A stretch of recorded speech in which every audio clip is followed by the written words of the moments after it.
ದೇವೇಂದ್ರ ಮಹಾಸ್ವಾಮಿಗಳ ಸಾನ್ನಿಧ್ಯದಲ್ಲಿ ಎಲ್ಲ ಮಾತೆಯರು ಮಾಡಿರ್ತಕ್ಕಂತಹ ಇದು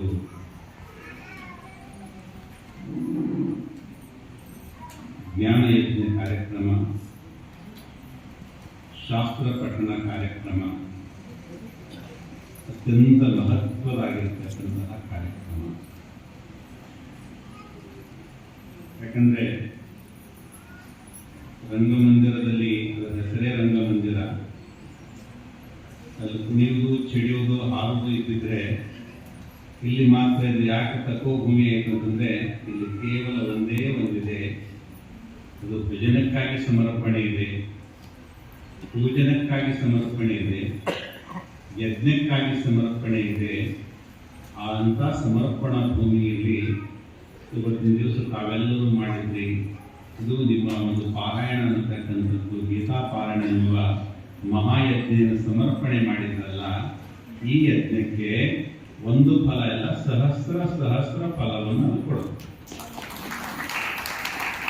ಅದಕ್ಕೆ ನಮ್ಮ ದೇಶದ ಸಂಸ್ಕೃತಿಯಲ್ಲಿ ಒಂದು ಮಾತನ್ನು ಹೇಳಿದ್ರು. ಏನಂತ ಹೇಳಿದ್ರು? ಸ್ಥಾನ ಬಲ ಅಂತ ಹೇಳಿದ್ರು. ಮನುಷ್ಯನಲ್ಲಿ ಎಷ್ಟೇ ಬಲ ಇರಬಹುದು, ಆದರೆ ಸ್ಥಾನ ಬಲ ಇಲ್ಲ ಅಂತಂದ್ರೆ ಆ ಮನುಷ್ಯನ ಸಾಧನೆಗಳು ಶೂನ್ಯವಾಗ್ತವೆ. ಅಂತಹ ಸ್ಥಾನದಲ್ಲಿ ಕುಳಿತುಕೊಂಡು ತಾವೆಲ್ಲರೂ ಕೂಡ ಇದು ಪಾರಾಯಣ ಮಾಡ್ತಾ ಇದ್ದೀರಿ.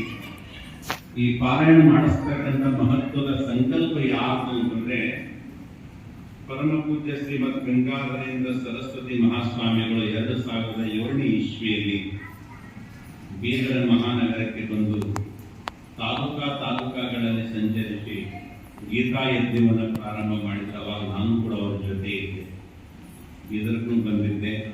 ಬಸವ ಕಲ್ಯಾಣದ ಸದಾನಂದ ಸ್ವಾಮಿಗಳ ಮಠದಲ್ಲಿ ಕೂಡ ನಡೆದಂತಹ ಕಾರ್ಯಕ್ರಮದಲ್ಲಿ ಅಂದೂ ಕೂಡ ನಾನು ಭಾಗಿಯಾಗಿದ್ದೆ. ಅಂತಹ ಮಹಾಯಜ್ಞ ಕಾರ್ಯಕ್ರಮ 2007ನೇ ಇಸ್ವಿಗೆ ಪ್ರಾರಂಭವಾದಂತಹ ಕಾರ್ಯಕ್ರಮ 2025 ಇಸ್ವಿಗೂ ಕೂಡ ಆ ಸಂಕಲ್ಪ ನಡೀತಾ ಇದೆ ಅಂತಂದ್ರೆ ಇದೇ ಸತ್ಪುರುಷರ ಸಂಕಲ್ಪದ ಶಕ್ತಿ. ಅದಕ್ಕೆ ಅಂತಹ ಸತ್ಪುರುಷರ ಸಂಕಲ್ಪ ಶಕ್ತಿಗೆ ಬಹಳ ದೊಡ್ಡದಾಗಿ ಒಂದು ಬಲವಾಗಿ ನಿಂತಿಲ್ಲ, ಭಗವಂತ ನಿಲ್ಲಿಸಿಕೊಂಡಿದ್ದಾನೆ. ರಾಜ್ಕುಮಾರ್ ಅಗ್ರವಾಲ್ ಅವರಿಗೆ ಅಧ್ಯಕ್ಷರನ್ನು ಮಾಡಿ ಭಗವಂತನ ಸೇವೆಯನ್ನು ತೋರಿಸ್ತಾ ಇದ್ದಾನೆ. ನಾವೆಲ್ಲ ಹೇಳ್ತೀವಿ ಅವ್ರು ನಿಂತದಂತ ಆಯ್ತು, ಇಲ್ಲ, ಅವನ ಮನಸ್ಸಿನಲ್ಲಿ ಬಂದು ನಿಲ್ಲಿಸ್ಕೊಳ್ತಾನೆ, ಇಲ್ಲವರು ವಾಪಸ್ ಕಳಿಸ್ಕೊಡ್ತಾನೆ. ಯಾಕಂದ್ರೆ ತೇನ ವಿನಾ ತೃಣಮತಿನ ಚಲತೆ, ಆ ಭಗವಂತನ ಆಜ್ಞೆ ಇರಲಾರ್ದೆ ಒಂದು ಹುಲ್ಲು ಕಡ್ಡಿನೂ ಕೂಡ ಆಡಾಡುವುದಿಲ್ಲ ಈ ಪ್ರಪಂಚದಲ್ಲಿ. ಅದೇ ರೀತಿ ಇವತ್ತಿನ ದಿವಸ ನಮ್ಮ ನಾಯಕರು ಮತ್ತೆ ಕೇವಲ ನಾಯಕರಷ್ಟೇ ಅಲ್ಲ, ಭಕ್ತಿ, ಶ್ರದ್ಧೆ, ನಿಷ್ಠೆ, ಸಮರ್ಪಣಾ ಭಾವದಲ್ಲಿರ್ತಕ್ಕಂಥ ನಮ್ಮ ಸೂರ್ಯಕಾಂತಿಯವರು, ಅವರು ಬಂದು ನಿಮ್ಮ ಜೊತೆ ಆ ಭಗವಂತನ ಸರ್ವರೂಪ ದರ್ಶನ, ವಿಶಾಲ ವಿರಾಟ ರೂಪ ದರ್ಶನದ ತಾವೇನು ಮಂತ್ರಗಳನ್ನು ಹೇಳಿದ್ರಿ, ಆ ಮಂತ್ರವನ್ನು ಅವರು ಕೂಡ ತಮ್ಮ ಜೊತೆ ಉಚ್ಚಾರ ಮಾಡಿದ್ರು. ಈ ಮಂತ್ರ ಉಚ್ಚಾರ ಮಾಡುವ ನಾಯಕರೇ ಕಮ್ಮಿ. ಇಂತಹ ಒಂದು ಮನೋಭಾವ, ದೈವದ್ಭಾವದ ವ್ಯಕ್ತಿಗಳು ಕೂಡ ನಿಲ್ಲಿಸಿದ್ದಾರೆ. ಸಹಜ ಏನಾಯ್ತು ಅಂತಂದ್ರೆ, 4-5 ವರ್ಷಗಳಿಂದ ನಾನು ರಾಮಕೃಷ್ಣ ಸರ್ ಅವರು ಬಹಳ ಗೀತಾ ಜಯಂತಿಯಲ್ಲಿ ನಡೀತಾ ಇದೆ, ತಾವು ಬರಬೇಕು ಅಂತಂದ್ಬೇಕು. ಅದು ಒಂದು 5-6 ದಿವಸ ಅಥವಾ ಒಂದು ತಿಂಗಳ 15 ದಿವಸ ಮೊದಲು ತಿಳಿಸಿದಾಗ ನಮ್ಮದು ಮಠದಲ್ಲಿ ಜಪಯಜ್ಞ ಅಂತ ನಾವು ಕಲಿಸ್ತೀವಿ. ಅಂದ್ರೆ ಪೂಜಾ, ಜಪ, ಧ್ಯಾನದ ಪ್ರಶಿಕ್ಷಣ 7 ದಿವಸಗಳ ಪರ್ಯಂತ ಮಹಾರಾಷ್ಟ್ರ ಮಠದಲ್ಲಿ ಚಾಕು ಅಂತಿದೆ, ಅಲ್ಲಿ ಇರುತ್ತಿತ್ತು. ಹೀಗಾಗಿ ಅವ್ರು ಹೇಳಬೇಕು ನಾವಿಲ್ಲ ಅಂತನ್ಬೇಕು, ಅವ್ರು ಹೇಳಬೇಕು ನಾವಿಲ್ಲ ಅಂತನ್ಬೇಕು. ಈ ಸಲ ವಿಪರೀತದ ಚಳಿ, ಹೋದ ವರ್ಷ ಈ ವರ್ಷದ ಕಾರಣಕ್ಕಾಗಿ ನಮ್ಮ ಜನ ಏನ್ ಹೇಳಿದ್ರು, ಇವತ್ತೆಲ್ಲ ಗುರುಗಳೇ ಪೂಜಾ ಸಾಟಿ ಏನಾರ ಫಕ್ತ ಮಾತಾಡೇ ಲೋಕ ಇದೆ. ಅವ್ರು ಹೇಳಿದ್ರು, ಮರಾಠಿಯಲ್ಲಿ ಹೇಳಿದ್ರು, ಪೂಜಕ, ಜಪಕ್ಕ, ಧ್ಯಾನಕ್ಕೆ ಬರ್ಬೇಕಂದ್ರೆ ಯಾರು ಅಂದ್ರೆ ಹಿರಿಯ ವಯಸ್ಕರು 60 ವರ್ಷ ದಾಟಿದವರೇ. ಅದ ಥಂಡಿದಾಗಿ ಚಂಕೋದ ದಂಕೋದ ಇದನ್ನು ಉಸಿರಿ ತೊಡೆ ಮಾಘ ಮಾಸದ ಕೊನೆ ಚರಣದಲ್ಲಿ ಕಾರ್ಯಕ್ರಮ ಇಡೋಣ, ಶಿವರಾತ್ರಿಯ ಸಂದರ್ಭದಲ್ಲಿ ಇಡೋಣ, ಅಥವಾ ಹೋಳಿ ಫಾಲ್ಗುಣ ಮಾಸದಲ್ಲಿ ಇಡೋಣ ಅನ್ನೋ ಸಲುವಾಗಿ ಈ ಸಲ ರಾಘವೇಂದ್ರ ಸ್ವಾಮಿಗಳು ಈ ಕಾರ್ಯಕ್ಕೆ ಕರೆಸಿಕೊಂಡಿದ್ದಾರೆ ಅಂತ ನಾನು ತಿಳ್ಕೊಂಡಿದ್ದೆ. ಇಂತಹ ಪವಿತ್ರ ಕಾರ್ಯಕ್ರಮದಲ್ಲಿ ಎಲ್ಲರೂ ತಾವೆಲ್ಲರೂ ಕೂಡ ನಮ್ಮ ದೇಶಪಾಂಡೆ ಅವರಿರ್ಬೋದು, ಭದ್ರವಾದಿಯವರು ಜೊತೆಯಲ್ಲಿ ಎಲ್ಲ ಸಮಿತಿಯ ಸದಸ್ಯರು ಈ ಒಂದು ಕಾರ್ಯಕ್ಕೆ ಆಹ್ವಾನ ಮಾಡಿದ್ದು. ಎಲ್ಲಕ್ಕಿಂತ ದೊಡ್ಡ ಖುಷಿ ನನಗೇನಾಗಿದೆ ಅಂತಂದ್ರೆ, ನಾನು ಒಂದು ಅಧ್ಯಯನ ಕುಂತಿಯನ್ನು ಕೇಳಿನಲ್ಲ, ಇದು ನನ್ನ ಜೀವನದಲ್ಲಿ ಮರೆಯಲಾರದಂಥದ್ದು. ಇದು ಬಹಳ ದೊಡ್ಡ ಖುಷಿ. ಸಭೆಯಿದೆ, ಸನ್ಮಾನ ಇದೆ, ಸತ್ಕಾರ ಇದೆ, ಸ್ವಾಮಿಗಳ ಗೌರವ ಅಂತಿದೆ, ಜನರಿಗೆ ಕಲಿಸೋದಿದೆ, ವೈಭವ ಮಾಡೋದಿದೆ, ಮೆರವಣಿಗೆ ತೆಗೆಯುವುದಿದೆ. ಆದರೆ ನಿಜವಾಗಿರ್ತಕ್ಕಂತಹ ಶಾಸ್ತ್ರವನ್ನು ತಾಯಿಯಿಂದ ತನ್ನ ಹೃದಯದಲ್ಲಿ ಇಟ್ಕೊಂಡು ಭಾವಸ್ಪಷ್ಟವಾಗಿ ಮತ್ತೆ ಸ್ವರಯುಕ್ತವಾಗಿ ಬಹಳ ರೀತಿಯಲ್ಲಿ ಇವತ್ತ ಅದು ಹೇಳ್ತಕ್ಕಂಥ ದೃಶ್ಯವನ್ನು ನೋಡಿದ್ರೆ, ನೀವು ಹಂಗೆ ಹೇಳ್ತಾ ಇದ್ರೆ ನಿಮ್ಮ ಕಾರ್ಯಕ್ರಮದ ಕರೆ ನಾನು ಹಂಗೆ ಕೆಲ ಪುಸ್ತಕಗಳನ್ನು ನಾನು ಹಂಗೆ ಮುಂದುವರಿಸ್ತಾ ಇದ್ದೀನಿ. ಇದು ನಮ್ಮ ದೇಶದ ಸಂಸ್ಕೃತಿ.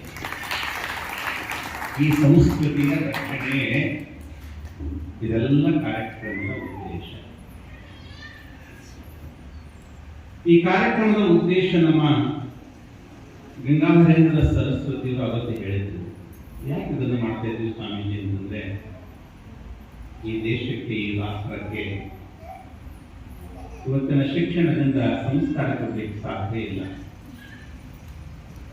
ವ್ಯಕ್ತಿತ್ವ ವಿಕಾಸವಾಗ್ತಕ್ಕಂಥ ಶಿಕ್ಷಣ ನಮ್ಮ ದೇಶದಲ್ಲಿ ಇಲ್ಲವೇ ಇಲ್ಲ. ಜೊತೆಯಲ್ಲಿ ಒಬ್ಬ ನೈತಿಕ ವ್ಯಕ್ತಿಯನ್ನು ಸೃಜನ ಮಾಡತಕ್ಕಂತಹ ಬದುಕೇ ಇಲ್ಲ. ಭಾವನಾತ್ಮಕ ಬದುಕಂತೂ ಸಂಪೂರ್ಣ ಸುಟ್ಟೋಗಿದೆ. ಮನೆಯಲ್ಲಿ ತಂದೆ ತಾಯಿ ಸತ್ತಿದ್ರು ಕೂಡ ಕಣ್ಣಲ್ಲಿ ನೀರು ಬರಲಾರಂತ ದುರಂತದ ದಿನಗಳು ಬಂದಿದೆ. ಅದು ಭಾವನಾತ್ಮಕ ಬೆಳಕನ್ನೇ ಬೆಳೆಸಬೇಕಾಗಿದ್ರೆ ಸರ್ಕಾರದಿಂದ ಸಾಧ್ಯ ಇಲ್ಲ, ಅದು ಮಠ ಮಂದಿರಗಳಿಂದಲೇ ಸಾಧ್ಯ ಅಂತ ಇವತ್ತಿನ ದಿವಸ ಘೋಷಣೆ ಮಾಡಿದರು. 2000 ಇಸ್ವಿಯಲ್ಲಿ ಅವರು ಹೇಳಿರ್ತಕ್ಕಂತಹ ಸಂದರ್ಭದ ಮಾತು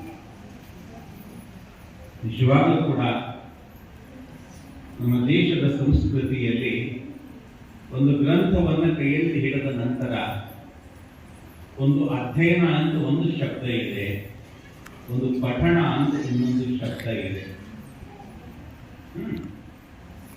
ಅಧ್ಯಯನ ಅಂದ್ರೆ ಏನು?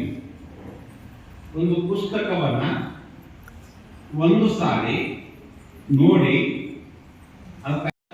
ಪುಸ್ತಕವನ್ನು ನೋಡುವ ಅವಶ್ಯಕತೆ ಇಲ್ಲ. ಒಂದು ಸಲ ಅಥವಾ 2 ಸಲ ಓದಿದ್ರೆ ಅದು ಕಥೆ ಮುಗಿತಾ, ಅದು ಲೈಬ್ರರಿ ವಸ್ತು ಆಗಿಬಿಟ್ಟು.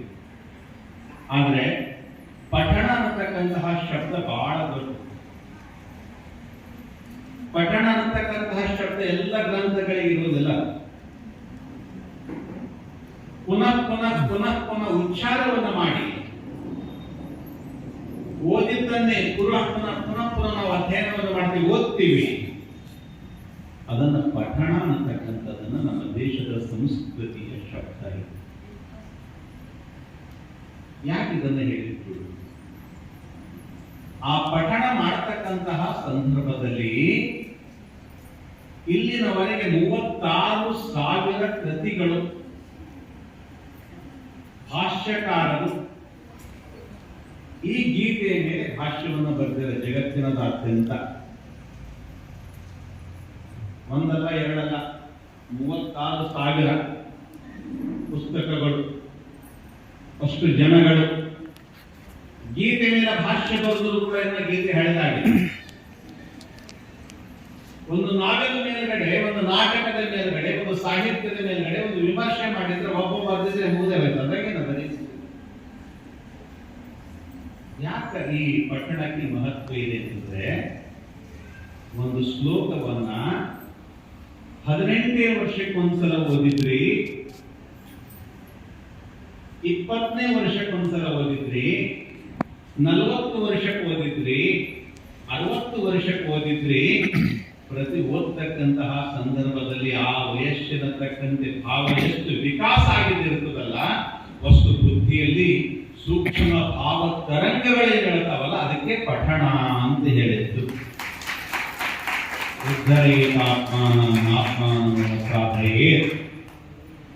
ಆತ್ಮೈವ ಆತ್ಮನೋ ಬಂಧು ಆತ್ಮೈವ ರಿಪುರಾತ್ಮನಃ. ನಾನು 20 ವರ್ಷ ಹಿಂದೆ ಓದಿದ್ದೆ. ನಮ್ಮ ಪರಮೇಶ್ವರ ಭಟ್ರು ನಮ್ಮ ಜೊತೆ, ನಾವೆಲ್ಲ ಪ್ರಾರಂಭ ಹಂತದಲ್ಲಿ ತಿರುಪತಿಗೆ ಹೋದಾಗ ಇವರು ವಿಶ್ವೇಶ್ವರ ಭಟ್ರು ಅವರೆಲ್ಲ ಗೆಳೆಯರು, ಅವರು ಸೀನಿಯರ್. ಅವ್ರು PGಗೆ ಬಂದಿದ್ರು, ನಾವು ಪ್ರಾರಂಭ ಹಂತದಲ್ಲಿ ಹೋಗಿದ್ವಿ. ಒಂದು ಗೆಳೆಯರ ಬಳಗ, ಅಲ್ಲೂ ಕೂಡ ಅಧ್ಯಯನಗಳು ನಡೀತಿತ್ತು. ಅವಾಗ ಓದಿರತಕ್ಕಂತಹ ಚಿಂತನೆಗೂ ನಾಳೆ ನೀವು ಗೀತೆ ಬಗ್ಗೆ ಏನಾದ್ರು ಮಾತಾಡಬೇಕಿಲ್ಲ ಅಂತ ಚಿಂತನೆ ಮಾಡಿ ಹಿಂದೆ ಮತ್ತೊಂದ್ಸಲ ಏನ್ ಓದ್ಬೇಕಪ್ಪ ಅಂತ ಸುಮ್ಮನೆ ಸಹಜ ಅಂತ ನೋಡಿದ ನಂತರ ಇದೇ ಶ್ಲೋಕದ ಸುಧರೇತಾತ್ಮಾನಂ ಆತ್ಮಾನನು ಸಾಧಯದಾತ್ಮೈವ ಆತ್ಮನೊಂದು ಆತ್ಮೈವ ರಿಪುರಾತ್ಮನಃ ಅಂತಕ್ಕಂಥ ಒಂದೇ ಒಂದು ಅಂದು ಚಿಂತನೆ ಇಂದಿನ ಚಿಂತನೆಗೆ ಅಜಗಜಾಂತರ ಅಂತರ ಇದೆ. ಅಂದೇನು ಅನಿಸ್ತು, ಮನುಷ್ಯ ಕ್ಷಮ ಇರಬೇಕಪ್ಪ ಅಂತ. ಆತ್ಮವನ್ನು ಉದ್ಧಾರ ಆಗಬೇಕಾಗಿದ್ರೆ ಏನ್ ಬೇಕಾಗಿದೆ? ಆತ್ಮನ್ ನೀನ್ ಒಳಗಡೆ ಏನಿದೆ, ನಾನು ಒಂದು ನೀನು ಆವರಣ ಮಾಡ್ಕೊಂಡಿದೀಯ, ಅದನ್ನು ಉದ್ಧಾರ ಆಗಬೇಕಾಗಿದ್ರೆ ಮಾಯೆಯಿಂದ ನೀನು ಹೊರಗೆ ಬರಬೇಕು. ಹೌದಲ್ಲ? ನನ್ನ ಹೊಲ, ನನ್ನ ಮನೆ, ನಂದು ಬದುಕು, ನಂದು ಅಂತಕ್ಕಂಥದ್ದು. ತಾಯಿ ಕೊಟ್ಟಂತ ಶರೀರವಿತ್ತು, 12 ದಿವಸಕ್ಕೆ ಇದಕ್ಕೆ ಹೆಸರಿಟ್ಟಿಲ್ಲ. ಇತ್ತ ನಾಮಕರಣ ಸಂಸ್ಕಾರ ಮಾಡಿದ ನಂತರ ಹೆಸರು ಬಂತು, ಹೆಸರಿನ ಜೊತೆ ಪ್ರಸಿದ್ಧಿ ಬಂತು, ಕೀರ್ತಿ ಬಂತು, ದುಡ್ಡು ಬಂತು, ಅಧಿಕಾರ ಬಂತು, ವೈಭವ ಬಂತು. ಆದ್ರೆ ಈ ಪಂಚ ಮಹಾಭೂತದಲ್ಲಿ ಯಾವಾಗ ಈ ಶರೀರ ಲೀನವಾಗಿ ಹೋಗುತ್ತೆ, ಅವತ್ತಿನ ದಿವಸ ಇದ್ರ ಜೊತೆ ಬಂದಂತಹ ಸರ್ಟಿಫಿಕೇಟ್ ಏನಾರ ಕೆಲಸಕ್ಕೆ ಬರ್ತಾ ಇದೆಯೇನು, ಆ ದುಡ್ಡು ಇವನ ಜೊತೆ ಬರ್ತಾ ಇದೆಯೇನು, ಆ ಅಧಿಕಾರ ಇವನ ಜೊತೆ ಬರ್ತಾ ಇದೆಯೇನು? ಯಾವುದು ಬರುವುದಿಲ್ಲ. ಆದ್ರೆ ಒಂದು ಬರುತ್ತೆ. ಯಾವ್ದು ಹೇಳಿದ್ರು? ಉದ್ಧರೇತಾತ್ಮಾನ. ಆತ್ಮನನ್ನು ಉದ್ಧಾರ ಮಾಡಬೇಕಾಗಿದ್ರೆ ಈ ಮೋಹ ಪಾಶದಿಂದ ಭಿನ್ನವಾಗಿ ತ್ಯಾಗ ಏನೇಕೆ ಎಂಬ ತತ್ವಮಾನಸು ಅಂತ ಹೇಳಿದ್ರು. ತ್ಯಾಗತ್ವದಿಂದ ಬದುಕು, ಸಮರ್ಪಣೆಯಿಂದ ಬದುಕು. ಅದಕ್ಕೆ ಪುಣ್ಯ ಅಂತ ನಮ್ಮ ದೇಶದ ಶಬ್ದ. ಪುಣ್ಯ ಅಂತ ಹೇಳಿದ್ರು ಪರರಿಗೆ ಉಪಕಾರ ಮಾಡತಕ್ಕಂಥದ್ದು ಪುಣ್ಯ, ಪರರಿಗೆ ಪೀಡೆ ಮಾಡತಕ್ಕಂಥದ್ದು ಪಾಪ. ಅದಕ್ಕೆ ವ್ಯಾಸ ಮಹರ್ಷಿಗಳಿಗೆ ಇವರು ಕೇಳ್ತಾರೆ, 18 ಪುರಾಣಗಳನ್ನು ಬರೆದಿದ್ರಿ ಮಹಾರಾಜರೇ, ಆ 18 ಪುರಾಣಗಳ ಅಧ್ಯಯನ ಮಾಡ್ಲಿಕ್ಕೆ ಆಗ್ತದೋ ಆಗಲ್ಲೋ, ಅದರ 2 ಶಬ್ದವಾಗಿ ಹೇಳಿ ಅಂದ್ರೆ ಅವಾಗ ಹೇಳ್ತಾರೆ, ಅಷ್ಟಾದಶ ಪುರಾಣೇಶು ವ್ಯಾಸಸ್ಯ ವಚನ ಪರೋಪಕಾರಾಯ ಪುಣ್ಯಾಯ ಪಾಪಾಯ ಪರಪೀಡನ. ಅಷ್ಟಾದಶ ಪುರಾಣಗಳಲ್ಲಿ 2 ಮಾತಿದೆ ವ್ಯಾಸನದು. ಪರೋಪಕಾರ ಪುಣ್ಯಕ್ಕಾಗಿದೆ, ಪರಪೀಡನ ಪಾಪ ಇದೆ. ಪುಣ್ಯ ಪಾಪ ಅಂತಕ್ಕಂಥ 2 ಶಬ್ದ. ತಾಯಿ ಕೊಟ್ಟಂತ ಬದುಕು, ಅದರ ಜೊತೆ ಬಂದಂತ ಎಲ್ಲ ಪದಾರ್ಥಗಳು ಅವೆಲ್ಲವೂ ಕೂಡ ಇಲ್ಲೇ ಉಳಿದು, ಭಗವಂತ ಕೊಟ್ಟಂತ ಬದುಕು, ಗುರು ಕೊಟ್ಟಂತ ಬದುಕು, ಧರ್ಮ ಕೊಟ್ಟಂತ ಬದುಕು ಯಾವ? ಪುಣ್ಯ ಮಾರ್ಗ, ತ್ಯಾಗ ಮಾರ್ಗ. ಆ ತ್ಯಾಗ ಮಾರ್ಗ ಏನನ್ನ ಸೃಷ್ಟಿ ಮಾಡ್ತು? ಪುಣ್ಯವನ್ನ ಸೃಜನ ಮಾಡ್ತು. ಆ ಪುಣ್ಯ ಸೃಜನ ಮಾಡಿದ ಫಲ, ತ್ಯಾಗ ಸೃಜನ ಮಾಡಿದ ಫಲ ಸುಮ್ಮನೆ ಯಾರಾದ್ರೂ ಕುಟುಂಬದಲ್ಲಿ ಕೊಡ್ತಾರೆ? ಆ ಶಾಸ್ತ್ರದ ಫಲನೇ ಇವತ್ತು ಅನ್ನದಾನ ಮಾಡಬೇಕು ಅಂತ ಅವರಿಗೆ ಬಂದಿದೆ. ಶಾಸ್ತ್ರದ ಫಲನೇ ಇವತ್ತು ನಾನು ದಾನ ಮಾಡಬೇಕು ಅಂತಕ್ಕಂಥ ಮನಸ್ಥಿತಿ ಬರ್ತಾ ಇದೆ. ಅದೇ ಸಣ್ಣ ಒಂದು ದುಡ್ಡಿಗಾಗಿ, ಒಂದು ವ್ಯವಸ್ಥೆಗಾಗಿ ಮನುಷ್ಯ ಹೊಡೆದಾಡ್ತಾ ಇರ್ತಾನೆ. ಆದ್ರೆ ಯಾವ ಮನುಷ್ಯ ಆ ವಸ್ತು ನನ್ನಲ್ಲ, ಅದು ಭಗವಂತನಿಗೆ ಅರ್ಪಣ, ಕೃಷ್ಣಾರ್ಪಣ ವಸ್ತು ಅಂತ ಯಾವಾಗ ಹೇಳ್ತಾನೆ ಅಂತಂದ್ಮೇಲೆ ಅದು ತ್ಯಾಗ, ಅದೇ ಪುಣ್ಯ. ಆ ಪುಣ್ಯ ಮಾತ್ರ ಜನ್ಮ ಜನ್ಮಾಂತರದಲ್ಲಿ ಇದೆ. ಅದಕ್ಕೆ ಹೇಳ್ತಾರಲ್ಲ, ಏನ್ರಿ ಅವನ ಮನೆಯಲ್ಲಿ ಮಕ್ಕಳೆಲ್ಲ ಉತ್ಕೃಷ್ಟ ಒಳ್ಳೆ ಸಜ್ಜನ ಮಕ್ಕಳಿದ್ದಾರೆ, ಸಾತ್ವಿಕ ಮಕ್ಕಳಿದ್ದಾರೆ, ಕುಟುಂಬ ಬಹಳ ಆರಾಮಿದೆ, ಒಳ್ಳೆಯದಿದೆ ಅಂದಾಗ ಒಂದು ಶಬ್ದ ಬರುತ್ತೆ, ಈಗ ಪುಣ್ಯ ಇದ್ದಿರಬೇಕ್ರಿ. ಬರ್ತದಲ್ಲ ಶಬ್ದ. ಅವನೇನ್ರ ಹಿಂದಿನ ಜನ್ಮದ ಪುಣ್ಯ ಇದ್ದಿರ್ಬೇಕ್ರಿ. ಪುಣ್ಯ ಅಂತ ಅಷ್ಟಕ್ಕೆ ಬಿಡಲ್ಲ, ಹಿಂದಿನ ಜನ್ಮದ ಪುಣ್ಯ ಇದ್ದಿರ್ಬೇಕ್ರಿ. ಏನ್ ಕೈಯಲ್ಲಿ ಮಣ್ಣು ಹಿಡಿದ್ರು ಕೂಡ ಹಾಗಾಗುತ್ತದ ಅಂತ ಮನುಷ್ಯನೇ ಅವನು ಅಂತಂದ್ರೆ ಏನ ಹಿಂದಿನ ಜನ್ಮದ ಪುಣ್ಯ ಇದ್ದಿರ್ಬೇಕು. ಆ ಹಿಂದಿನ ಜನ್ಮದ ಪುಣ್ಯ, ಹಿಂದಿನ ಜನ್ಮದಲ್ಲಿ ಬಹಳ ದೊಡ್ಡ ಶ್ರೀಮಂತನ ಮನೆಯಲ್ಲಿ ಹುಟ್ಟಿದ, ಅಲ್ಲಿನ ದುಡ್ಡು ತಂದಂತೆಲ್ಲ ಇತಿಹಾಸದ. ಆದ್ರೆ ಪುಣ್ಯ ಅಂತಕ್ಕಂಥದ್ದದ ಆ ಪುಣ್ಯ ಎಲ್ಲಿ ಬರ್ತದ ಅಂತಂದ್ರೆ ಯಾವಾಗ ಆತ್ಮ ಉದ್ಧಾರ ಆಗ್ತದ, ಮನಸ್ಸು ಪವಿತ್ರ ಆಗ್ತದ, ಮನಸ್ಸು ಪ್ರಸಾದ ಆಗ್ತದ. ಯಾವಾಗ ಪ್ರಸಾದಸ್ತು ಪ್ರಸನ್ನತ, ಯಾವಾಗ ಪ್ರಸಾದ ಆಗ್ತದ ಅವಾಗ ಇಡೀ ಪ್ರಸನ್ನತೆಯನ್ನು ಸೃಷ್ಟಿ ಮಾಡ್ತದ. ಯಾವಾಗ ಸೃಷ್ಟಿ ಪ್ರಸನ್ನತೆ ಆಗ್ತದ ಅವಾಗ ಕಣೋಗಣಿಯಾಮ ತತ್ವಮನೆ, ಅಣು ಕಣದಲ್ಲೂ ಕೂಡ ಮಹತ್ತರವಾಗಿರ್ತಕ್ಕಂಥ ವಸ್ತುಗಳನ್ನು ಕೂಡ ಆ ಭಗವದ್ ದರ್ಶನ ಯಾವಾಗ ಆಗ್ತದ ಅದೇ ಜೀವನದ ಸಾಕ್ಷಾತ್ಕಾರ ಇದೆ. ಅಂತಹ ಸುಂದರವಾಗಿರ್ತಕ್ಕಂತಹ ಕಾರ್ಯ ಇವತ್ತು ಯಾವುದು ನಡೀತಾ ಇದೆ ಅಂತಂದ್ರೆ ಅದು ಭಗವದ್ಗೀತೆ ಅಧ್ಯಯನ ನಡೀತಾ ಇದೆ, ಪಠಣ ನಡೀತಾ ಇದೆ. ಅವೆಲ್ಲರೂ ಕೂಡ ಪಾರಾಯಣ ಮಾಡಿದ್ದಾರೆ. ತಾಯಂದಿರಿಷ್ಟು ಜನ ಕುಂತು ಬಹಳ ಸುಂದರವಾಗಿ ಪಾರಾಯಣ ಮಾಡಿದ್ದಾರೆ. ನೋಡಿದ್ರೆ ಸಾಕ್ಷಾತ್ ಸರಸ್ವತಿ ದೇವಿನೇ ಕುಂತಿಲ್ಲಿ ಪಠಣ ಮಾಡ್ತಾ ಇದ್ದಾಳೆ ಅಂತ ನನಗೆ ಅನಿಸ್ತಿತ್ತು. ಅದಕ್ಕೂ ನಾವು ಕೂಡ ಕಣ್ಣ ಆನಂದದಿಂದ ಇವತ್ತ ದೇಶದಲ್ಲಿ, ರಾಷ್ಟ್ರದಲ್ಲಿ, ಸಮಾಜದಲ್ಲಿ ಅನ್ನ ದಾರಿದ್ರ್ಯ, ವಸ್ತ್ರ ದಾರಿದ್ರ್ಯ ಉಳಿದಿದೆ. ಇವತ್ತೇನು ದಾರಿದ್ರ್ಯ ಇದೆ ಅಂತಂದ್ರೆ ಜ್ಞಾನದ ದಾರಿದ್ರ್ಯ ಇದೆ. ಜ್ಞಾನದ ದಾರಿದ್ರ್ಯ ಅಂತ ಹೇಳಿದ ತಕ್ಷಣ ಎಲ್ಲ ಜನ ಅನ್ಬೋದು ಏನ್ರಿ ದೊಡ್ಡ ದೊಡ್ಡ ಯೂನಿವರ್ಸಿಟಿಗಳಾಗಿದೆ, ಶಾಲಾ ಕಾಲೇಜ್ ಆಗಿದೆ ಅಂತ ಹೊಂದಿರ್ಬೋದು. ಇದು ನಮ್ಮ ದೇಶದ ಜ್ಞಾನ ಅಲ್ಲ ರೀ. ಇವತ್ತಿನ ಜ್ಞಾನ ಏನಾಗಿದೆ ಅಂದ್ರೆ ದುಡ್ಡಿಗೆ ದುಡ್ಡು ಮಾಡೋದು ಅಷ್ಟೇ. ಅದು ವಸ್ತು, ಒಂದು ದುಡ್ಡಿದೆ, ಒಂದಕ್ಕೆ 4 ದುಡ್ಡು ಹೇಗೆ ಮಾಡಬೇಕು ಅನ್ನತಕ್ಕಂಥದ್ದೇ ಜ್ಞಾನ ಇದೆ ವಿನಃ ಬದುಕು ಹೇಗೆ ಮಾಡಬೇಕು, ಪ್ರೇಮ ಹೇಗೆ ಮಾಡಬೇಕು ಅನ್ನತಕ್ಕಂಥದ್ದು, ಆ ಪ್ರೇಮತ್ವದ ಭಾವ ಬರ್ತಕ್ಕಂಥ ಜ್ಞಾನ ಅಜ್ವಾದ ನಮ್ಮ ಹತ್ರ ಇಲ್ಲ. ಅದಕ್ಕೆ ಒಬ್ಬ ತಪಸ್ವಿಗಳು ಹೇಳಿದ್ರು, ಗಂಗಾಧರ ಜಗತ್ತು ಬಳಸ್ತಾರೆ, ನೀತಿ ಇಲ್ಲದ ಶಿಕ್ಷಣ, ಭೀತಿ ಇಲ್ಲದ ಶಾಸನ, ಮಿತಿ ಇಲ್ಲದ ಜೀವನ, ಸೀಮಾತೀತ ಸ್ವಾತಂತ್ರ್ಯ ಇವು ರಾಷ್ಟ್ರದ ಪ್ರಗತಿಯ ವಿಘಾತಕಗಳಾಗಿವೆ ಎಂದು ಬರೆದಿದ್ದಾರೆ. 4 ಮಾತಿದೆ. ಯಾವ ಶಿಕ್ಷಣದಲ್ಲಿ ನೀತಿ ಇಲ್ಲ, ಯಾವ ಶಿಕ್ಷಣದಲ್ಲಿ ನೀತಿ ಇಲ್ಲ, ಮಾರಲ್ ಎಜುಕೇಶನ್ ಒಂದು ತಿರುಳು ಓಡುತ್ತೆ, ಆದ್ರೆ ಆ ಕ್ಲಾಸ್ ಕೂಡ ತಗೊಳ್ಳೋದು ಯಾರಿಲ್ಲ. ಸೈನ್ಸ್ ತಗೊಳ್ತಾರೆ, ಕೆಮಿಸ್ಟ್ರಿ ತಗೊಳ್ತಾರೆ, ಬೇರೆ ಬೇರೆ ಸಬ್ಜೆಕ್ಟ್ಗಳು ತಗೊಳ್ತಾರೆ, ಆದರೆ ನೈತಿಕತೆಯ ಪ್ರಶಿಕ್ಷಣ ಕೊಡತಕ್ಕಂಥ ಶಿಕ್ಷಣವಿಲ್ಲ. ನೈತಿಕತೆ ಪ್ರಶಿಕ್ಷಣ ಕೊಡತಕ್ಕಂಥದ್ದಲ್ಲ, ಅದು ಆಚರಣೆಗೆ ತರ್ತಕ್ಕಂತಹ ಶಿಕ್ಷಣದ ಮನೆಯಿಂದಲೇ ಬೇಕು. ಅದೇ ಗುರುಕುಲ ಪದ್ಧತಿ. ಗುರುಕುಲ ಅಂತಂದ್ರೆ ನಮ್ಮ ಕುಲನೇ ಗುರುವಿದೆ, ಶ್ರೇಷ್ಠತೆ ಇದೆ, ಶ್ರೇಷ್ಠ ಸಂಸ್ಕಾರ ಇದೆ.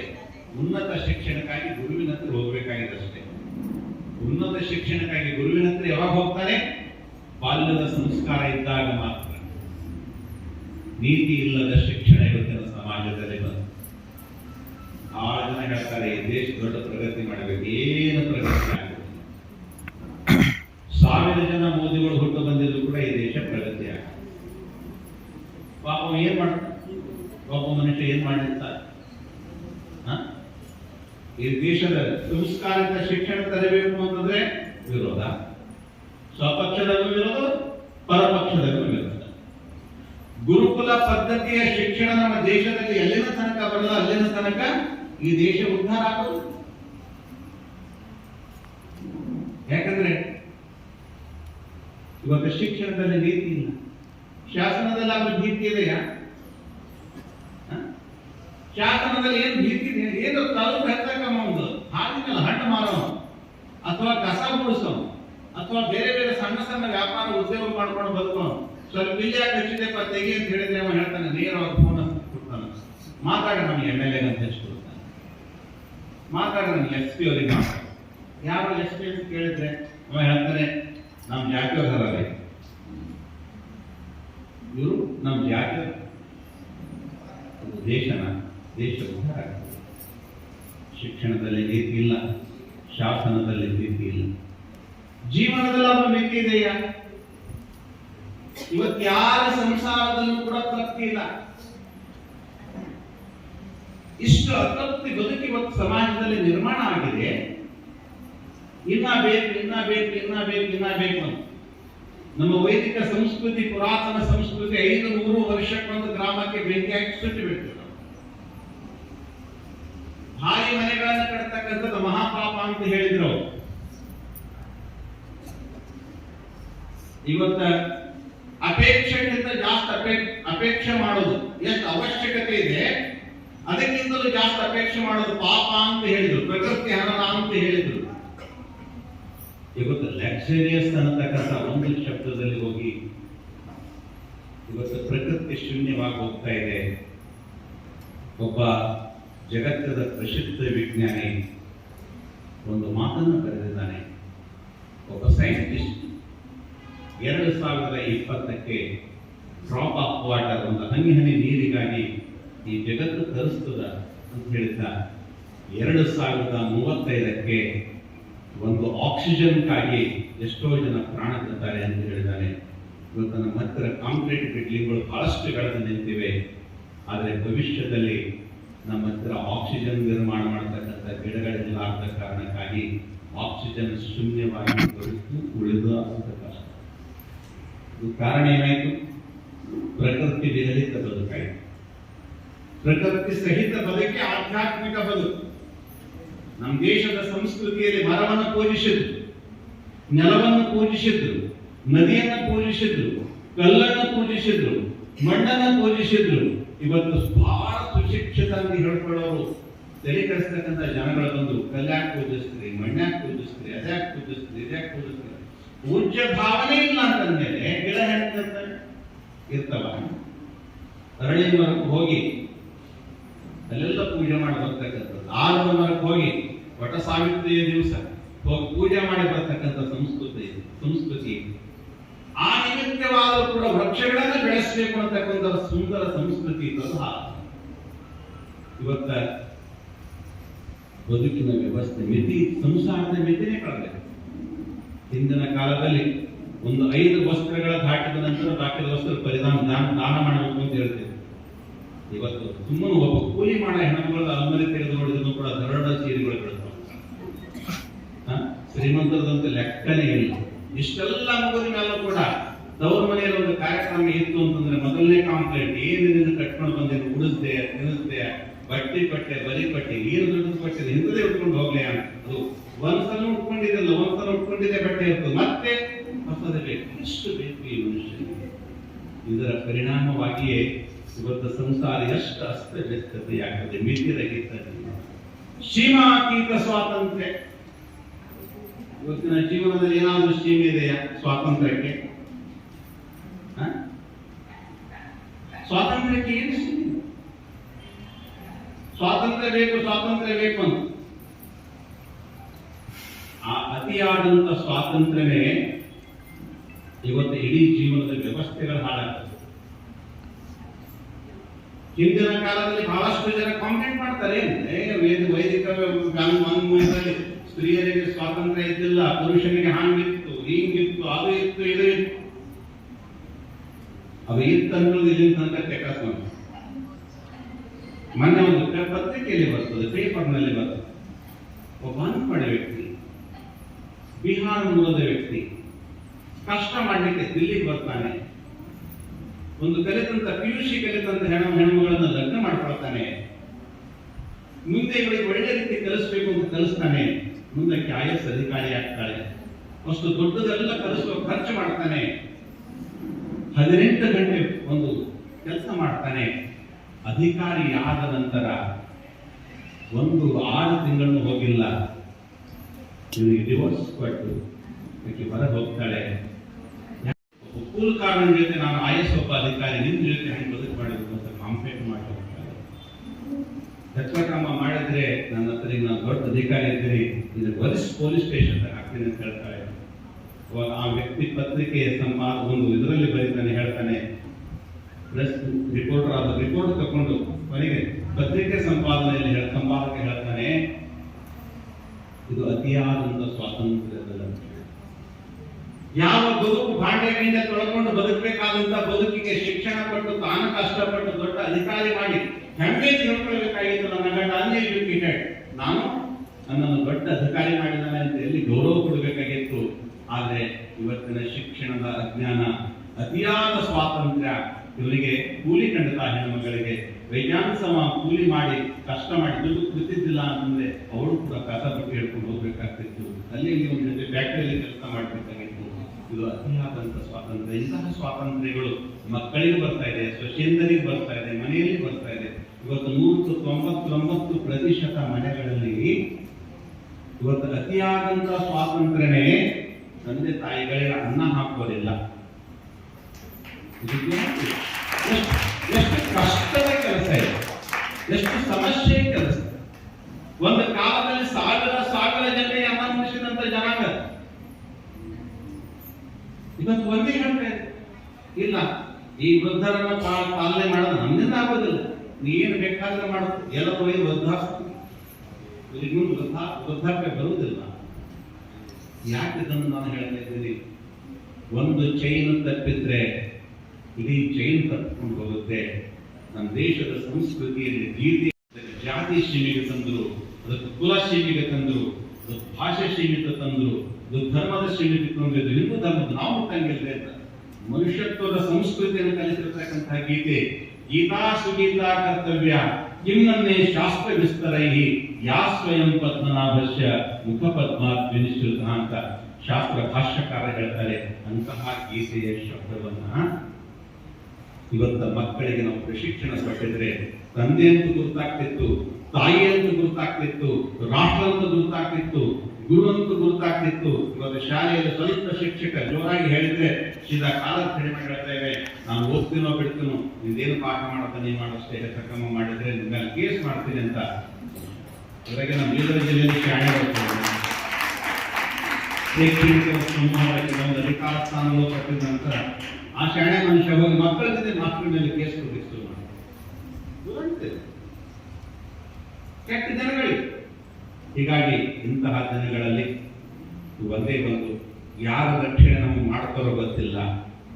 ನಾವು ಮಾಡಿರ್ತಕ್ಕಂಥ ನಾಮಸ್ಮರಣೆ, ನಾವು ಮಾಡಿರ್ತಕ್ಕಂಥ ಭಗವಂತನ ಧ್ಯಾನ, ನಾವು ಮಾಡಿರ್ತಕ್ಕಂಥ ಭಗವಂತನ ಜಪ ಪೂಜೆ ಅದೇ ನಮ್ಮನ್ನು ರಕ್ಷಿಸಬೇಕೇ ವಿನಃ ಯಾವ ಶಾಸನ ನಮ್ಮನ್ನು ರಕ್ಷಿಸುವುದಿಲ್ಲ ಅಂತ ಒಂದು ಮನಸ್ಸಿನಲ್ಲಿ ತಿಳ್ಕೊಂಡು ಗಟ್ಟಿಯಾದಂಥ ಮನಸ್ಸು, ಧೈರ್ಯದ ಮನಸ್ಸನ್ನು ಇಟ್ಟುಕೊಂಡು ಸದೃಢವಾಗಿ ನಮ್ಮ ಚಾರಿತ್ರ್ಯ, ನಮ್ಮ ಗುಣ, ನಮ್ಮ ಆದರ್ಶ, ನಮ್ಮ ಬದುಕನ್ನು ಸಶಕ್ತವಾಗಿ ಕಟ್ಟಿಕೊಂಡು ಮಿತಿಯುತವಾದಂತಹ ಜೀವನದಲ್ಲಿ ನಾವು ಬದುಕ್ತೀವಿ ಅಂತಂದ್ರೆ ಇದಕ್ಕಿಂತ ದೊಡ್ಡ ಸಾಧನೆ ಇಲ್ಲ. ಇದನ್ನೇ ತಪಸ್ಸು ಅಂತ ಹೇಳಿದ್ರು. ತಾಪ ಇತಿ ತಪ ತಪಸ ವರ್ತತೆ. ನಮ್ಮ ಬುದ್ಧಿಯನ್ನ, ನಮ್ಮ ಮನಸ್ಸನ್ನ ವರ್ಧನೆ ಮಾಡತಕ್ಕಂಥ ಶಕ್ತಿ ಆ ತಪಸ್ಸಿನಲ್ಲಿದೆ. ಅಂತಹ ತಪಸ್ಸನ್ನ ತಾವೆಲ್ಲ ತಾಯಂದಿರು ಮಾಡಿದ್ರೆ ನಿಜವಾಗ್ಲೂ ಕೂಡ ಇವತ್ತ ಬಹಳಷ್ಟು ಹೊತ್ತಾಯ್ತೀನಿ. ಇನ್ನ ಪ್ರಸಾದ ವ್ಯವಸ್ಥೆ ಇದೆ. ಹೀಗಾಗಿ ಹೆಚ್ಚಿಗೆ ಮಾತನಾಡಾದೇನೆ ನಿಮ್ಮ ಜೊತೆ ನಿಮ್ಮ ಅನುಷ್ಠಾನದ ಭೂಮಿಯಲ್ಲಿ ನಾನು ಕೂಡ 3 ತಾಸು ಕುಳಿತೆ. 1:15 ಬಂದಿನಿ, ಈಗ 3:20 ಆಗ್ತಾ ಇದೆ. ನಾನು ಕೂಡ ನಿಮ್ಮ ಜೊತೆ ಕುಂತೀನಿ. ನಾನು ಕೂಡ ಧನ್ಯ ಅನ್ನತಕ್ಕಂಥದ್ದನ್ನು, ಯಾಕಂದ್ರೆ ತಪಸ್ಸುಗಳ ಮಧ್ಯದಲ್ಲಿ ಕೂಡುವುದು ಪುಣ್ಯ, ತಪೋಭೂಮಿಯಲ್ಲಿ ಕೂಡುವುದು ಪುಣ್ಯ. ಇವೆಲ್ಲ ಇದ್ದಾಗ ಮಾತ್ರ ಸಿಗುತ್ತೆ. ಅಂಥ ಒಂದು ಯೋಗ ನಿಮಗೆ ಸಿಕ್ಕಿದೆ. ನಿಮ್ಮಿಂದ ರಾಘವೇಂದ್ರ ಸ್ವಾಮಿಗಳು ಓದಿಸಿಕೊಳ್ತಾ ಇದ್ದಾರೆ. ಅಲ್ಲಿ ಇಲ್ಲಿ ಓದಬೇಡ, ಇಲ್ಲೇ ಬಾ ಅಂತ ಕರೆದಿದ್ದಾರೆ. ಇಲ್ಲೇ ಬಂದು ಓದಿದ್ರಿ. ಅಲ್ಲಿ ಮಾಡಿರ್ತಕ್ಕಂಥದ್ದು 1 ಸಲ ಪಾರಾಯಣ ಆಯಿತು, ಅದಕ್ಕೆ ಒಂದೇ ಪುಣ್ಯ ಅಂತ ಒಂದೇ ಮಾರ್ಕ್ ಸಿಗುತ್ತದ. ಇಲ್ಲಿ ಮಾಡಿರ್ತಕ್ಕಂತಹ ಆ ಪಾರಾಯಣಕ್ಕೆ, ಪಠಣಕ್ಕೆ ಸಹಸ್ರ ಸಂಖ್ಯೆಗಳು ಸಿಗುತ್ತದೆ. ಇದಕ್ಕೆ ಸೈನ್ಸ್ನಲ್ಲಿ ಚೈನ್ ಎನರ್ಜಿ ಅಂತ ಹೇಳ್ತಾರೆ. ಈಗೆಲ್ಲ ವಿಜ್ಞಾನ ಕೇಳ್ತಾರ, ನಿಮ್ಗೆ ಹೋಗಿ ಸುಮ್ಮನೆ ಕುಂತಿ ಅಲ್ಲಿ ಹೋಗಿ ಪಾರಾಯಣ ಮಾಡಿದ್ರೆ ದೇವ್ರ ಶಿಕ್ಷಣ ಅಂತ ಮನೆ ಸ್ವಚ್ಛ ಕೇಳ್ತಾರೆ. ಹೋಗೋಣ ಎಲ್ಲ ದೇವ್ರ ಶಿಕ್ಷಣ ದೇವರೇ ಬರೀ ಪಾರಾಯಣ ಮಾಡೋದ ಅಂತ ಇವೆಲ್ಲ ಪ್ರಶ್ನೆ ಬರ್ಬೋದು. ಶೈನ್ ಎನರ್ಜಿ ಅಂತಂದ್ರೆ ನಿಮ್ಮ ಸರ್ವಸಾಧಾರಣ ಹಳ್ಳಿ ಊರಿನ ಗುರುತಿದ್ರೆ ಗುರುತಾಗತ್ತೆ. ಹಳ್ಳಿ ಮನೆಯಲ್ಲಿ ಬೆಳಕಿಂಡಿ ಅಂತ ಹೇಳ್ತಿದ್ರು, ಗುರುತಿದೆ ಅಲ್ಲ, ಬೆಳಕಿಂಡಿ ಅಂತ ಅಂದ್ರೆ ಮಾಳಿಗೆ ಮನೆಯಲ್ಲಿ ಒಂದು ಸಣ್ಣದಾಗಿ ಸೂರ್ಯಪ್ರಕಾಶ ಬರೋ ಸಲ ಬೆಳೆತಿದ್ರು. ಅವಾಗಿನ ಲೈಟ್ ಇರಲಿಲ್ಲ. ಅವಾಗ ಮಧ್ಯಾಹ್ನದಲ್ಲೂ ಕೂಡ ಕತ್ತಲೆ ಇರ್ತಿತ್ತು. ಆ ಕತ್ತಲೆ ಇದ್ದಂಥ ಸಂದರ್ಭದಲ್ಲಿ ಏನ್ ಮಾಡ್ತಿದ್ರೆ ನೀವೆಲ್ಲ ತಾಯಿಯಂದರು, ಕಂಚಿನ ಪಾತ್ರೆ ಆಗಲಿ, ಹಿತ್ತಾಳೆಯ ಪಾತ್ರೆ ಆಗಲಿ, ಅಥವಾ ಅಲ್ಲಿ ಕೆಳಗಡೆ ನೆಲಕ್ಕಿಟ್ಟಿದಾಗ ಆ ಸೂರ್ಯನ ಪ್ರಕಾಶದಲ್ಲಿ ಬಿದ್ದು ಮನೆ ಟ್ಯೂಬ್ಲೈಟ್ ಹಚ್ಚಲಿಕ್ಕಿಂತ ದೊಡ್ಡ ಪ್ರಕಾಶ ಬೀಳುತ್ತೆ. ಹೌದಲ್ಲ? ಕೆಳಗಡೆ ಏನಿಲ್ಲ ಅಂತಂದ್ರೆ ಯಾರ ಮನೆಯೊಳಗೆ ಕನ್ನಡಿ ಇತ್ತಂದ್ರೆ ಕನ್ನಡಿ ಇಟ್ಟಿದ್ರೆ ಇಡೀ ಮನೆ ತುಂಬಾ ಅದೆಲ್ಲ ಬೆಳಕು ಬೀಳುತ್ತೆ. ಅದು ಬಂದದ್ದು ಬೆಳಕೆಷ್ಟು? ಕೇವಲ ಒಂದು 1 feet by 1 feet, 9 inch by 9 ಇಂಚಿನಿಂದ ಬಂದಂತ ಬೆಳಕು ಇಡೀ ರೂಮಿನ ತುಂಬೆಲ್ಲ ಪ್ರಕಾಶ ಹೆಂಗೆ ತುಂಬಿತ್ತು, ಅದೇ ರೀತಿ ಒಂದು ಪಾರಾಯಣ ಶೈಲಿ ಎನರ್ಜಿ ಆಗಿ ಹೆಂಗದು ರೂಮ್ ತುಂಬಿತೋ ಹಂಗೆ ನಿಮ್ಮ ಮನಸ್ಸು ಭಾವನೆ ಮನೆ ತುಂಬತಕ್ಕಂತಹ ದೊಡ್ಡದಾಗಿರ್ತಕ್ಕಂಥ ಪುಣ್ಯಶಕ್ತಿ ನಿಮ್ಮ ಜೊತೆ ಇರುತ್ತೆ. ಅವ್ರು ಬೈದಿದ್ರು ಕೂಡ ಬೈಲಿ ಹಂಗೆ ಓದ್ಕೊಂಡು ಹೋಗ್ತಾವಂತ ಮನುಷ್ಯನ ತಾಳ್ಮೆ ಬಂತು ಅಂತಂದ್ರೆ ಇದೇ ಅನುಷ್ಠಾನ, ಇದೇ ತಪಸ್ಸು. ಅದಕ್ಕಾಗಿ ಮನಸ್ಸು ಸಮಾಧಾನವಾಗಿ ಇಟ್ಕೊಂಡು ಅದಕ್ಕೆ ಆತ್ಮನನ್ನು ಉದ್ಧಾರ ಮಾಡ್ಕೊಳ್ತಕ್ಕಂಥದ್ದೇನು, ಆತ್ಮನ ಅವಲೋಕನ ಮಾಡಬೇಕು. ಅವಲೋಕನ ಮಾಡಿದ್ರೆ ತಾನು ಉದ್ಧಾರ. ಅದೇ ನೀವು ಬಂಧುವ, ಅದು ನೋಡಿದ್ರೆ ಅದೇ ಬಂಧುವ. ಅದಕ್ಕೆ ವಿರೋಧ ದಿಶೆಯಲ್ಲಿ ನೋಡಿದ್ರೆ ಅದೇ ಶತ್ರು. ನಿಮ್ಗೆ ಯಾರು ಈ ಜಗತ್ತಲ್ಲಿ ಶತ್ರು ಇಲ್ಲ, ಯಾವ ಮಿತ್ರ ಇಲ್ಲ. ಅದಕ್ಕೆ ನೀವೇ ನಿಮ್ಗೆ ಮಿತ್ರ ಆಗ್ಬೇಕು, ನೀವೇ ನಿಮ್ಗೆ ಶತ್ರು ಆಗ್ಬೇಕು. ಅಂದ್ರೆ ನೀವು ಹೊರಗಡೆ ನೋಡಬೇಡ, ಒಳಗೆ ನೋಡ್ಕೊಳ್ಬೇಕು. ಏನು ಅಂದರ ಆಗ್ತದೆ, ಮೈ ಮೆತ್ತದೇನೋ ಅಂತನ್ಬೇಕು, ಮುಂದೆ ನಡಿಬೇಕು. ಹಿಂಗ್ಯಾಂಗಂದ್ರು ಒಂದು ಮೈಂಡ್ ಸೆಟ್ ನಾಗ ಇಟ್ಕೊಂಡ್ರಿ ಅಂತಂದ್ರೆ ಔಟ್. ಅದಕ್ಕೆ ನಮ್ಮ ದೇಶದ ಸಂಸ್ಕೃತಿಯಲ್ಲಿ ಮಂದಿರ ಇಟ್ಟು, ಗುರು ಇಟ್ಟು, ಗ್ರಂಥ ಇಟ್ಟು, ದೇವರ ಮನೆ ಇಟ್ಟು, ಪೂಜೆ ಇಟ್ಟು, ಇದು ರೆಸ್ಟ್, ಇದು ಮನಸ್ಸಿನ ವಿಶ್ರಾಂತಿಯ ಕ್ಷೇತ್ರ. ಇದಕ್ಕೆ ಶಾಕ್ ಅಬ್ಸರ್ವರ್ ಅಂತ ಹೇಳ್ತಾರೆ. ಗಾಡಿಗೆ ಸ್ಪ್ರಿಂಗ್ ಹಾಕ್ತಾರಲ್ಲ, ಸ್ಪ್ರಿಂಗ್ ಇರ್ತದಲ್ಲ, ಈಗ ಸೂರ್ಯಕಾಂತಿ ಅವರ ಗಾಡಿ ಒಂದು 60-70 ಲಕ್ಷ ರೂಪಾಯಿ ಗಾಡಿ ಇದೆ. ಅದಕ್ಕೆ ಶಾಕ್ ಅಬ್ಸರ್ವರ್ ಅಂತ ಇದೆ. ಅಂದ್ರೆ ಎಷ್ಟೇ ಗಾಳಿ ರೋಡ್ ಕೆಟ್ಟದಿದ್ರು ಕೂಡ ಅಲ್ಲಿ ಒಳಗಡೆ ಕುಂತಿದ್ರೆ ಹಿಂಗೆ ಜಟ್ಟಿ ಹೊಡೆಯೋದಿಲ್ಲ. ಶಾಕ್ ಅಬ್ಸರ್ವರ್ ಅದು ಸ್ಪ್ರಿಂಗ್ ಸಣ್ಣದಿದ್ರು ನಿಂತ ಒಳಗಡೆ ಹೊಟ್ಟಿ ಅಲಾಡ್ತದೆ, ನೀರು ಅಲಾಡ್ತದೆ. ಅದರಂತೆ ನಿಮ್ಮ ಮನಸ್ಸಿನಲ್ಲಿ ನನ್ನ ಹಿಂದೆ ಏನಿಲ್ಲ, ಭಗವದ್ಗೀತಾ ಇದೆ, ಕೃಷ್ಣ ಇದ್ದಾನೆ ಅನ್ನತಕ್ಕಂತಹ ಒಂದು ಶಾಕ್ ಅಬ್ಸರ್ವರ್, ಒಂದು ಶ್ಲೋಕ ಅನ್ನತಕ್ಕಂಥ ಶಾಕ್ ಅಬ್ಸರ್ವರ್ ನೀವು ಕೂಡಿಸ್ಕೊಂಡ್ರಿ ಅಂತಂದ್ರೆ ಇಡೀ ನಿಮ್ಮ ಬದುಕು ಎಲ್ಲೋ ಸಮಾಧಾನ ಇರ್ತದ. ಎಷ್ಟೇ ಕಷ್ಟ ಮಗ ವಿರುದ್ಧ ಆಡ್ಬೋದು, ಸೊಸೆ ವಿರುದ್ಧ ಆಡ್ಬೋದು, ಗಂಡ ವಿರುದ್ಧ ಆಡ್ಬೋದು, ಇದೇ ಆಗ್ತದೆ ನಂದೇ ಅಂತಂದು. ಆದ್ರೆ ಇದೆಲ್ಲದರ ಮಧ್ಯದಲ್ಲೂ ಕೂಡ ಆ ಕಷ್ಟ ಅನ್ನತಕ್ಕಂಥ ಶಾಕ್ ಅಬ್ಸರ್ವರ್ ಕೂಡಿಸ್ಕೊಂಡು ಹೋಗಿದಾಗ ಆಯ್ತು ಅನ್ಲಿ ಬಿಡ್ರಿ ಅಂತ ಅನ್ಬೇಕು. ಆದ್ರೆ ಸ್ಪ್ರಿಂಗ್ ಏನ್ ಮಾಡುತ್ತೆ, ಇಷ್ಟು ಗಾಳಿ ಬಂದಾಗ ಇಷ್ಟು ಕೆಳಗಡೆ ಬರುತ್ತದ ಮತ್ತು ಸಾಫ್ ರೋಡಿಗೆ ಅದು ನಿವಾರಣೆ ಹೆಂಗಿರ್ತದ. ನೀವು ಕೂಡ ಗೀತೆ ಯಾವಾಗ ತರಬೇಕು ಅಂತಂದ್ರೆ ಎಲ್ಲಿ ಹಿಂಗಾಯ್ತು ಅಂದ್ರೆ ಅದು ಸಡನ್ ಆಗಿ ಸ್ಪ್ರಿಂಗ್ ಕೆಳಗೆ ಬಿಡಬೇಕು, ಎಲ್ಲ ಕಷ್ಟದೇನ ಅಂತ ಅನ್ಬೇಕು, ಮುಂದೋಡ್ಬೇಕು. ಮತ್ತೆ ಪೂರಾ ಅವ್ರು ಹೇಳ್ತೀವಿ, ನೀವು ಹೇಳ್ತೀವಿ, ಅವ್ರಿಗೆ ಕಳ್ಕೊಂಡು ಹೋಗ್ತಾರೆ. ಅಂತ ಸುಂದರ ಬದುಕನ್ನು ನೀವೆಲ್ಲರೂ ಕೂಡ ಮಾಡ್ಕೊಂಡು ಹೋಗ್ಲಿ ಅಂತ ಹೇಳಿ ದೇವರು ನಿಮಗೆಲ್ಲರಿಗೂ ಒಳ್ಳೆಯದು ಮಾಡಲಿ ಅಂತ ಹೇಳಿ ನಾನು ನನ್ನ ಶಬ್ದಕ್ಕೆ ವಿರಾಮ ಇಡ್ತೀನಿ.